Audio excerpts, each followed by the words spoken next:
Morning, dolls, and welcome to Little Gretchen's workshop. So today we're going to go ahead and complete the stair rail for the stairs for the pantry area of the rooming house dollhouse. Now I have all these wonderful tools, my miter cutter, my speed square, I have a miter box, and I have graph paper to help me keep my angles straight while I make the staircase. Well, actually the staircase is already made. I'm just trying to create handrails that'll be at the right angle for the staircase. And I did have some old leftover remnant newel posts from another project. And this was a handrail that was a remnant from another project as well. So I figured they would work great.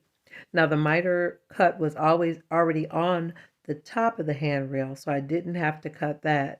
So I mainly had to make a supporting beam or rail to match the angle of the top one. So I found a piece of wood that was a thickness that I thought would be good. I needed it to be pretty sturdy because the dollhouse staircase will be removable. So I needed to be able to be handled a lot. So I determined where the cut needed to be. Now, dolls, I should have used my miter box. I didn't. Sometimes I struggle with using the tools that I have because I didn't start out using those tools. And sometimes it just is easier for me to do it the way I used to do it. But definitely use the proper tools and follow the instructions on your packet for your staircase rails.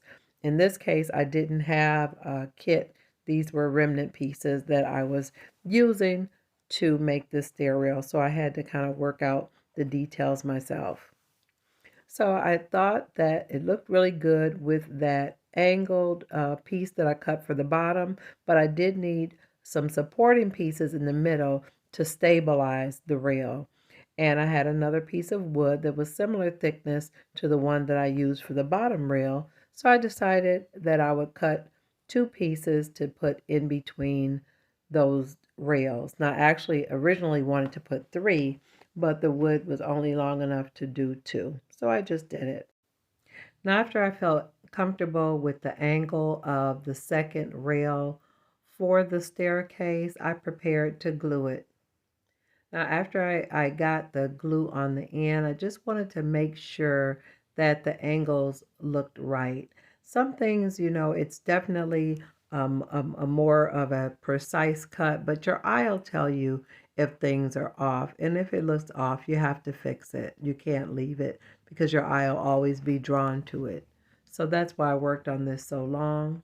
This video is definitely edited, but my end result was cute, so I was happy. And in this frame, I had everything glued, and I wanted to allow it to set because I wanted it to be stable before I added the supports in the middle. As the rails were drying, I was thinking about the finishing because I definitely want them to match the rest of the rooming house dollhouse. That light portion definitely needs to be stained, but I gave it a moment to just set, and I was picking up scraps. You know how I like scraps and remnants dolls. So while that was drying, I cut the posts and actually installed them. I didn't show you dolls, but I'll show you in this frame. So I've already put them in, and it's inside the rooming house dollhouse pantry. I really like the angle, and the two posts look really good. I like it. Now, dolls, I did make the angle a little steep because I wanted the view to be clear. And you see I've got that blocked off because they're working on the dining room renovation. So here I am back at my desk, and it's time for me to naturalize the pieces because I want them to blend. I don't want them to stand out in that area. So this was stained, but I'm going to paint all the pieces with a dark brown, and then I'll do more of a dry brush patina or dry rub of black to give them a more aged look. And when I say naturalize, I mean I need to make them look like they belong in the house. They need to match the wood. Now, I am using various types of wood in the rooming house dollhouse, but I don't want the staircase to stand out. I want it to be a feature, but I don't want it to dominate that space. And so therefore, I'm going to make it look like the rest of the things in that area of the house. So I'm going to paint it a dark brown, and I'm actually even going to paint the guardrail that I had previously stained because I want it all to look the same. I want it to look like the staircase and the rail are all one unit. I don't want them to look like separate pieces that were put in later as an add-on that they are actually are. So you'll see what I mean, dolls, because I'm going to age them all together. The tones and colors are all going to look the same. Now, I originally had stained the staircase with a really, really deep, dark I think it was like a deep espresso. And based on the type of wood it was, it got really dark. It was almost a black. But I really like it now because I realize it's going to give me that really aged, worn look. So I'm using an acrylic color called Real Brown, and it's going to give more dimension to the steps by painting the risers this different color rather than having everything all the same color. So this brown is almost giving a reddish cast under the actual tread to the steps. And I really love the way the wood looks, that it looks really distressed and worn. When I originally stained the steps in that really dark espresso color, it absorbed the stain in a really uneven pattern, and I really was displeased with it originally. But now for this project, I really, really like it. It truly looks like the back stairway of an old rooming house. So I'm really, really liking this outcome. I'm really excited because I decided that after I do put the color on it, I'm not going to leave it matte. I'm going to add a slight sheen to it. So you dolls will see in a moment, and that's going to help it blend and naturalize and look more like the wood that I actually stained for the back hall closet area. Now in these couple frames, you see me adding little bits of black to some of the edges up in the corners, around the banisters where people would touch the handles a lot, just to give it that aged wood and that dimension that old wood would have. And I think that's really going to look great when I add the satin sheen to it.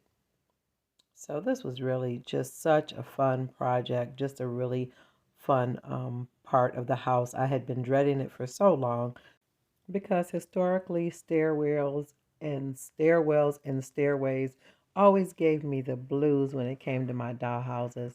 But this actually was a lot of fun. I just had to recognize that you just have to modify if it doesn't work, which is so true in so many other parts of the house. But I just really just wanted this to look really good and blend in to what was already existing. It not necessarily match, but it needed to blend well. Now it's time for me to go ahead, because look at that patina, look at those steps. I think that looks really, really great, nice and old, and they look like their age. They don't look like I made them this week. It really excites me to see all the pieces coming together.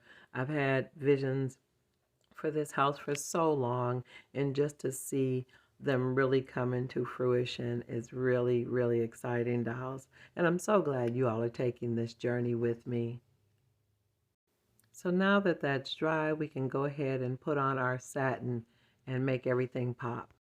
Now, dolls, when I say satin, I mean my Satin Mod Podge. And I'm going to give a generous coat to all of my pieces to meld together and seal in all the hard work of the multiple layers of paint and the shading with the black. I want to save all of that and make it look really nice. Now, although the Mod Podge looks white, it is gonna dry really clear, so it'll just look like just a satin sheen on the pieces. So no worries on that. But you definitely have to trust the process when you're working on things like this, because in the beginning, sometimes things just look bad. I say all the time, it looks really pre-K at some portions in the design process. But dolls, I want to encourage you to not be afraid, to just try. And if you run into problems, step away for a moment and come back to the project. Because challenges don't mean failure. It just means you need to look at it from another perspective. Give yourself some time. Give yourself an opportunity to work it out. I have so much to show you, dolls, because I have so many wonderful things to share with you in the Rooming House Dollhouse, but I couldn't move on to the next part without going ahead and completing this piece. So now on this side of the house, the only room I have left to work on is the music room, and I'm probably going to leave that for last because there's still a lot of decisions I need to make about designing and decorating that room. So here I am almost to the last step of the pantry stairs, and if you dolls look really close, you can see that last stair is broken. And I really like that it's broken because I think in a rooming house dollhouse you may have a broken step. This really turned out well, and I'm really excited. I'm ready to go ahead and try it inside the house and see how it looks before I glue the rail together. Look at that. There's the broken piece right there on that corner. I think that makes it look great. Yeah, I'm really happy with this project. Now the pieces are all dry, I'm just going to assemble it, hold it together here. Yeah, that looks good. That looks really good. I'm going to go ahead and try it inside the house. Come on, dolls. So here we are inside the house. And this is the back hallway. And there's the staircase. Yeah, I really like that. That really turned out really good. Now, I do have some little finishing there to do on that floorboard, but I'll fix that up. But I'm really like the way it blends in and it matches the wood. And I do have to adjust that a little bit right there on that edge. But overall, the overall look of the staircase, I love it. I really love it. Well, if you dolls enjoyed this video today, definitely let me know in the comments. Also, like, share, and subscribe, and always look for me on Mondays and Wednesdays after 7:30 p.m. Eastern Standard Time. And also, I want to say a special thanks to all my subscribers. You all are amazing. And also to those of you who haven't subscribed, but you're watching. I appreciate you as well. It sure has been a lot of fun creating this video for you dolls today. And I'm looking forward to seeing you again on the next episode of Little Gretchen's Workshop. Take care now, dolls. Bye-bye.